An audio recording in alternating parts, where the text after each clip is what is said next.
And welcome to the Hot Seat of College Football Show. I am Trent, your host, as we have our final reaction video of the 2025 to 2026 college football season, as we have concluded the national title between Miami and Indiana. Let's talk about it. So, Indiana is your national champion, 16-0. They are the first team to go 16-0 since the Princeton days. Obviously, no one's had the opportunity to go to 16-0 since then. But in the first 2 years of this new format, Indiana is the first team to go 16-0. This was a lot better of a game than I thought. If you watched my reaction video, I thought Indiana was going to win in a blowout. And the only reason why I thought that was because even in national titles that have both teams have good defenses, there's always a lot of points because of the game plans going in to the national title. It's where you leave everything out on the line. No one's leaving anything for the next game. So I thought Indiana was going to win something like 35-24, 42-24. And they were going to put on a bunch of points in the fourth quarter to make it look a lot worse than it was. And that did not happen. Or for the most part, in the way that I thought it was going to happen, it didn't. As Indiana wins 27-21 and an absolute fourth quarter thriller. So yeah, let's talk about this game. So if you look at the first half, it was Indiana up 10-0. Miami missed a field goal near the end of the second quarter. I think it was like a 50-yarder. And it felt very one-sided. Miami was not really able to do anything on offense, and neither really was Indiana, as the touchdown they had in the first half was a 1-yard run. If I look at that drive here, let me pull up the plays for that drive. I mean, look at the first quarter. Miami punt, Indiana punt, Miami punt, Indiana field goal, Miami punt. Second quarter, Indiana punt, Miami punt. Indiana touchdown, 14 plays, and all of these were like 12-yard pass, 8-yard pass, 4-yard run, 1-yard run, 3 1-yard penalty. There was one 20-yard run, and it was just run. It was a 14-play, 85-yard, almost 7-minute drive. So, and then missed field goal end of half. So the first half was very dry. Miami, I don't think, had a third down conversion in the first half. I think they were 0 for 7.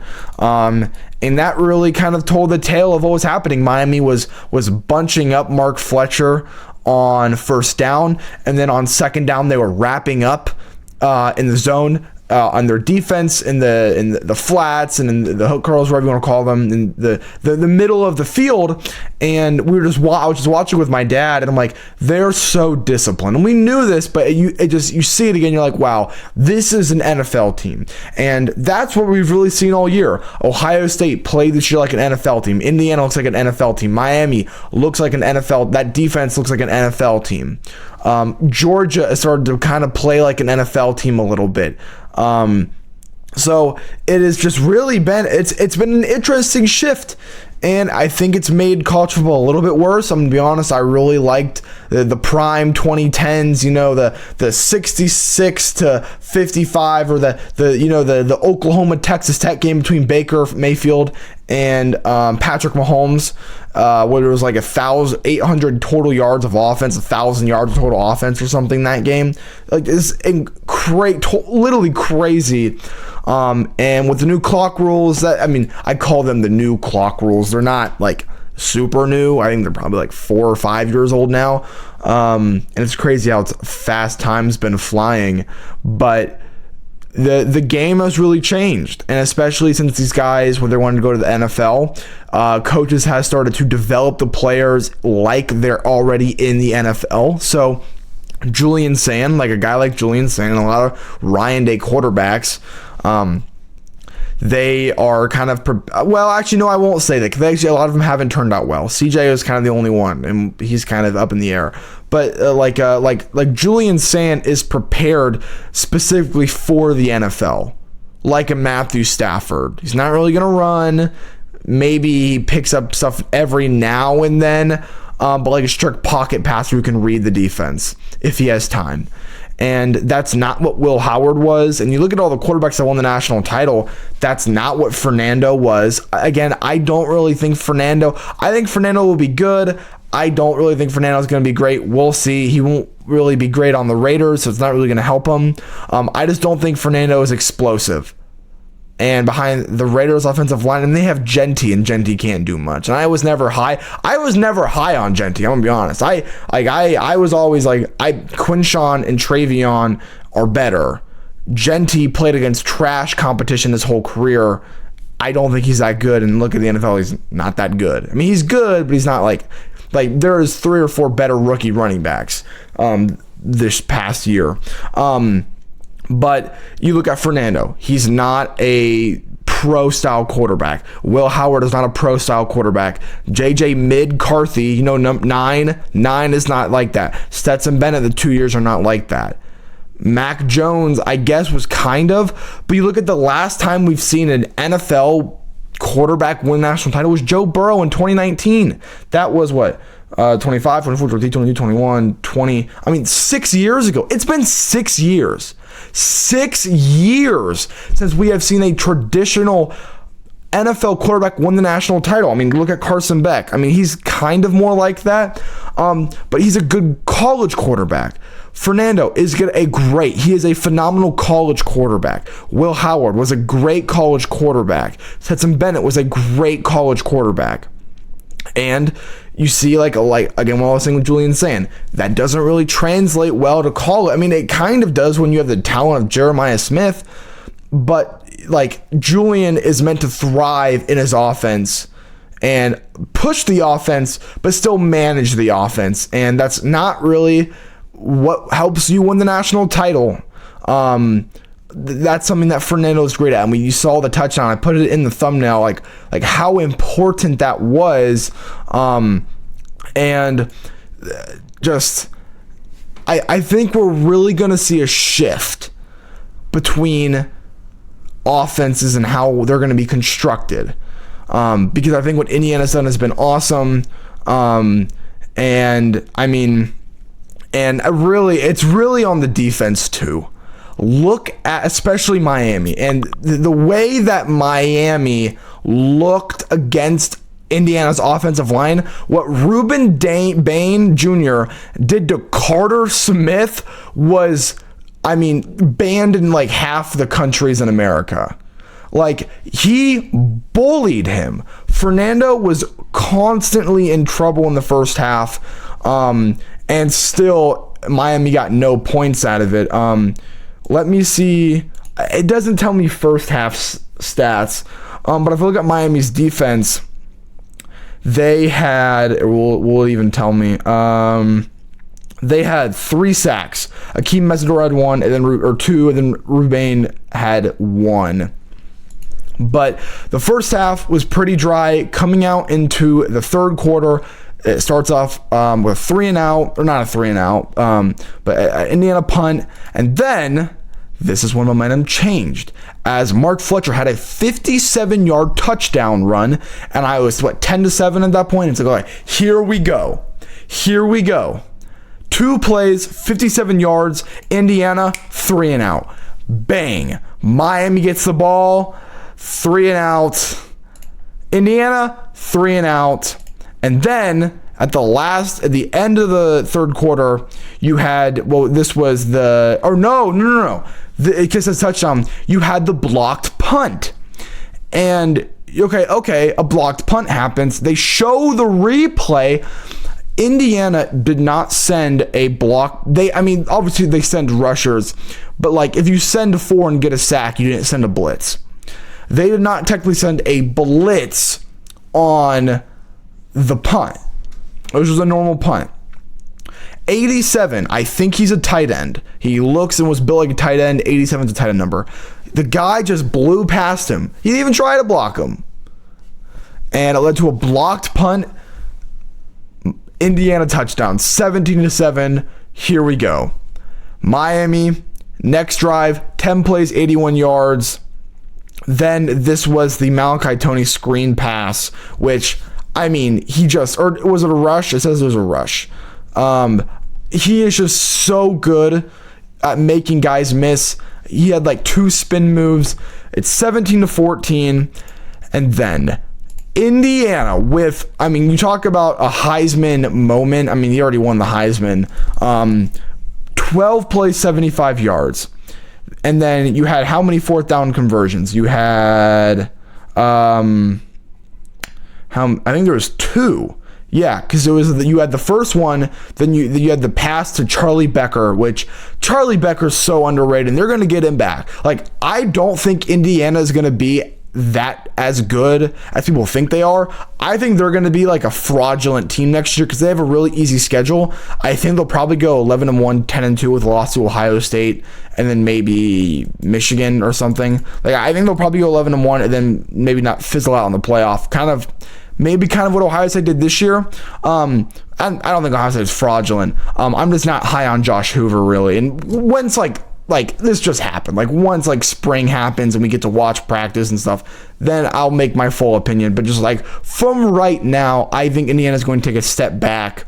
But getting Charlie Becker back, their wide receiver 3 will probably be the wide receiver 1, depending on Nick Marsh and the gambling situation. If there's any updates on that, I'll make a video or a short about it. So turn on the notification bell. Make sure to like the show, because hitting the like button is how YouTube promotes this, and we're really trying to grow the channel. We're trying to get to 120 before February, and we're 2 subscribers away. So if you want to do that, that would be awesome. But yeah, so you have the 4th down and then the run. Fernando Mendoza with the incredible run on 4th and 5. He runs right, jukes left, spins off of a guy, dives for the end zone, gets hits 3 times. You see after the game his bruised elbow. But yeah, I mean, what a run. I mean, and the touchdown call from Chris Fowler was amazing. He's going crazy. So then now it's 24-14. Then Miami, they get another Malcolm Hunter gets another touchdown. His second touchdown. This was the screen pass. I think that's why I messed up. This was the 22-yard screen pass where he makes a bunch of guys missing all the spin moves. Indiana goes down, and literally, Indiana is about to win the national title. They're about to win the national title. They get 1 more yard, the game's over. False start. 2 dumb runs. Kick a field goal. 27-21. Miami gets the ball with almost 2 minutes left, and I think 2 timeouts. And you look in the second half, Miami was kind of beating up on this Indiana defense in the second half. They were constantly moving the ball. And, but I mean, the penalties, I mean, oh my goodness, Miami with the penalties. But like 11-yard pass, 7-yard pass, they get all the way to midfield. They're moving the ball and they're running. Finally, they're running tempo. And I was saying this, the reason why Miami couldn't move the ball is because they kept running the ball when it wasn't working and they were running super slow. So they finally start running tempo because they have to. And then Carson Beck throwing just a dumb, unnecessary pass, interception by, I think it's Jamari Sharp, which if you don't know, is the nephew. And oh my God, this makes me so happy. And that Miami fans, that this family has ruined 2 national titles for you it's bliss. It makes me like, I love it. I love it. Because the guy who picked, I think it was Jamari Sharp, right? Yeah, Jamari Sharp. He is the nephew of, I want to make sure I get this right.